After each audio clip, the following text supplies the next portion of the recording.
Welcome back to the XDS Custom Shop here in Nashville, Tennessee. I'm here with Eric. Say hi, Eric. Hi, Eric.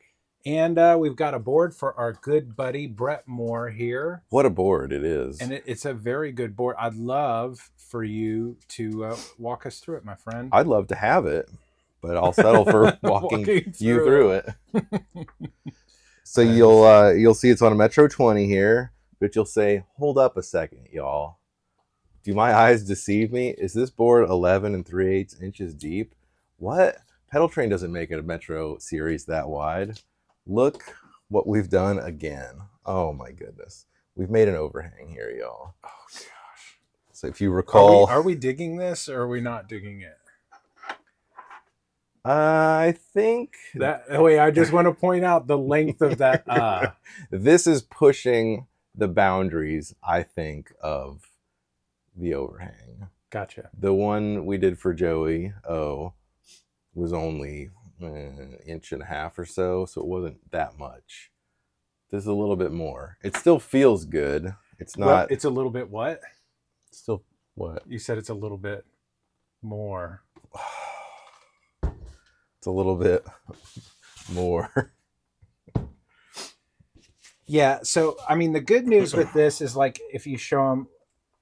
Like if you were to apply pressure to the very... So anywhere you're stepping on it, that you're going to apply weight to it, frame. You're not stepping up here, that thing's off the volume pedal.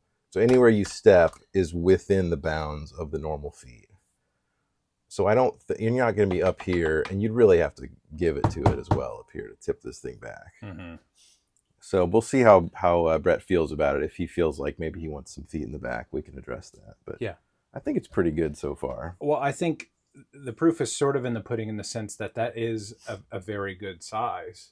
It's a great size. And I think maybe an indication to our friends at Pedal Train that, you know, something like this would be a good size, like 2 rows deep Metro 20. Like a Metro, what would that be?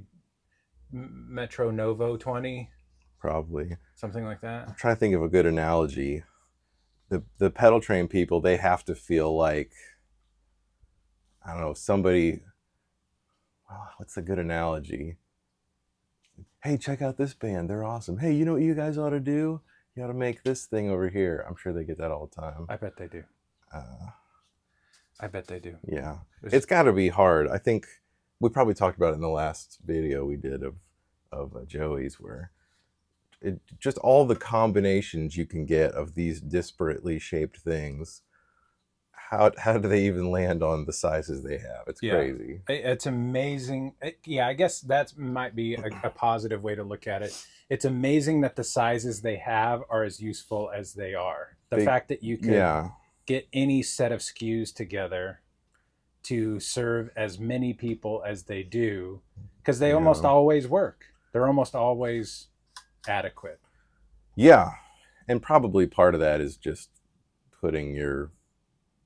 It's nice to be hemmed in sometimes. And we talked about that in the last video we did of that huge board we did with the riser where it was real tight and everything. And it's when you're just given constraints, it can be freeing in a way. Well, we've increased the constraints of this board, but you're still limited as to choices. So why don't you walk us through these choices here, Eric? Well, there's just a little box up here with an input in it. Just a passive box. That's how we get into the board. Mm-hmm. And then we go down to a fine EQ pedal that you modded, one of many that you've been working on. Oh yeah, that's right. That is. I think we cleared out our collection, didn't we, with these? We did. That was the end of it for now. More coming though. Yeah. And honest to God, we're working on ways to get them done more quickly. Exactly. It's a pretty interesting way. I said more too. It feels good to say it. Yeah. Next is this sawdust pedal, which pretty new, I guess, or at least it's getting into the zeitgeist now. Now click that switch. You said you didn't notice it. No, the foot switch. Oh, I did click it again, and it is a very interesting feel. Yeah.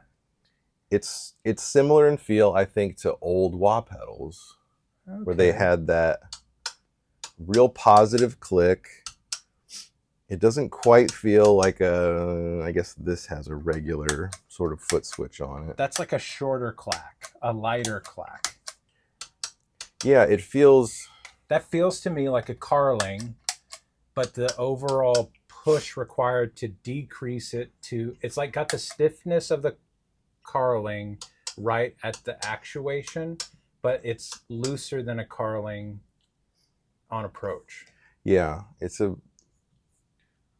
and that would be like deep state nerdery, foot switch nerdery. Yeah, that's let's see, what's some good Star Trek lore? What's a deep Star Trek cut? I wanted to go with the Darmok joke, but that's too mainstream for this type of thing.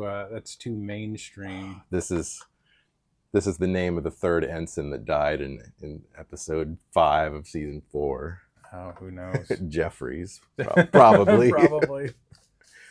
But this is awesome, and I was lamenting the fact that we don't have an epoxy printer, because if so, we would have scratched this off and redone it on there with two O's. Because that's in honor of the owner of the board here. Alas. Sawdust covered. Cali, one of the new ones here. I think this is the first in the smaller box that we've seen. I didn't notice, but I bet you're right. And I was asking Brent about it, and he said, did I just say Brent? Brett. You did. I was going to let it slide. Sorry on the end because I felt like there was some digression here. Yeah. But we've said more correctly enough that I think you get a Brent. Hopefully so. I asked him how they were different, or he mentioned they were different. I asked how, and I don't remember what he said, but it was great story. As I was getting to it, I thought it would come to me as I was talking. It did not. What did he say? It was a little. It's a little. That's what he said. It was smaller in dimension. I think he said it was a little. I don't remember now, but he liked it either way. Eject. Hey, the next is this boost pedal, which is cool, and it boosts your volume, and I think they sound good. Mm-hmm. So then over here to this volume pedal, an A3 custom volume, first one I've seen of these.